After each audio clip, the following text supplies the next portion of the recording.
আমরা রাতের বেলা বেরিয়ে পড়েছি কিছু কেনাকাটা করার জন্য, কারণ আমরা কাল সকালেই বেরিয়ে পড়বো। আর আমরা তো জানো দীঘায় এসছি।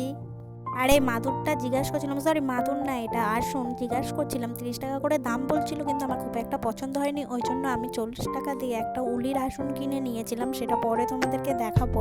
আর এখানে এই ঝুলনগুলো দেখো কত সুন্দর লাগছে, আর দেখো ভালোবাসা বিক্রি হচ্ছে, কেউ নেবে নাকি? নিতে পারো, কিন্তু আমি এই দুর্গা ঠাকুরটা নেওয়ার প্ল্যান করেছিলাম, কিন্তু দাম বেশি বলাতে নিতে পারলাম না।